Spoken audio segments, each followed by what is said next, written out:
आज का पहला बड़ा सवाल है, म्यूचुअल फंड क्या है, कितनी तरह के होते हैं और इनके चुनाव का आधार क्या होना चाहिए? म्यूचुअल फंड क्या है, इसकी परिभाषा देने के बजाय मैं ये बताऊंगा कि ये चाहिए क्यों, इसकी ज़रूरत क्यों पड़ी, ये क्या करते हैं।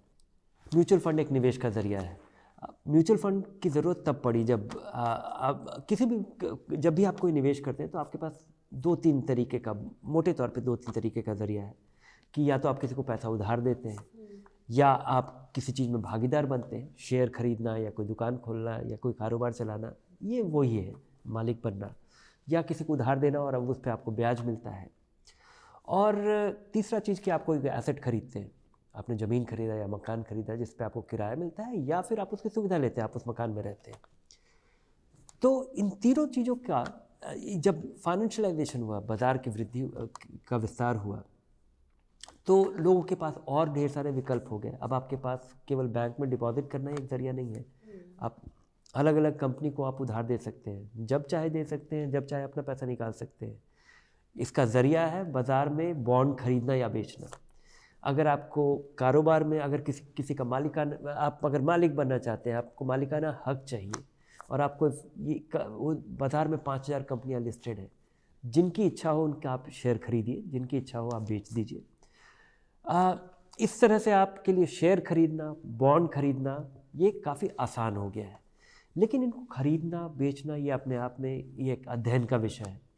इसमें बहुत सारी बारीकियां हैं, ये आपको देखना होता है कि ये पैसा मिलेगा कि नहीं मिलेगा। अगर आप किसी को उधार दे रहे हैं, आप कोई बॉन्ड खरीद रहे हैं, किसी कंपनी का शेयर खरीद रहे हैं, ये कंपनी बड़ी होगी कि नहीं होगी, क्या ये ऐसे इस तरह से पैसे कमाती है जो कि एक सफिशेंट मार्जिन है, ये कंपनी क्या चलती रहेगी, क्या यह ईमानदारी से इस कंपनी को चलाया जाता है, क्या कहीं इसके मालिक इससे पैसा निकालते, ये सब गहन अध्ययन की चीज़ें हैं। ये किसी निवेशक के लिए करना बड़ा मुश्किल है कि किस तरह से लगाएं, कहाँ लगाएं, तो इसलिए म्यूचुअल फंड का इजाद हुआ। तो यही है डेट फंड और यही है इक्विटी फंड। लेकिन हर चीज़ कारोबार है।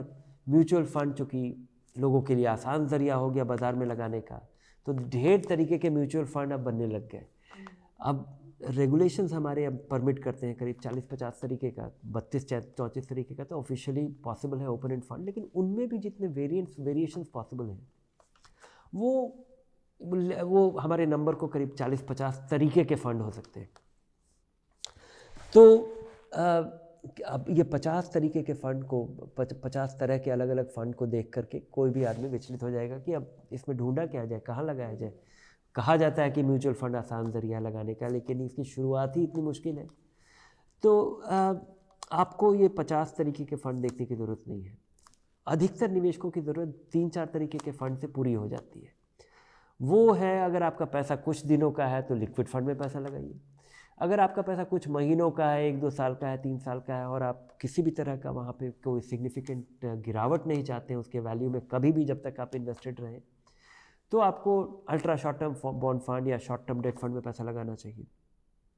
अगर आप 3-4 साल 5 साल के लिए पैसा लगा रहे हैं और थोड़ा ऊपर नीचे हो जाए बीच में, लेकिन आप इस उम्मीद में कर रहे हैं कि आपको डिपॉजिट से ज़्यादा रिटर्न मिल जाए, तो आपको इक्विटी इनकम फंड, जिसमें कि छोटा सा भाग इक्विटी में लगा रहता है, या फिर बैलेंस्ड एडवांटेज फंड या बैलेंस फंड, इनमें पैसा लगाना चाहिए। अगर आप 5 साल से ज़्यादा के लिए लगा रहे हैं तो अपना पैसा इक्विटी में लगाना चाहिए। अब यहाँ पे भी आपके पास बहुत सारे विकल्प हैं कि स्मॉल कैप में लगाएं, लार्ज कैप में लगाएं, किसी सेक्टर फंड में लगाएं, एक ऐसे फंड में लगाएं जो हर जगह लगाता है।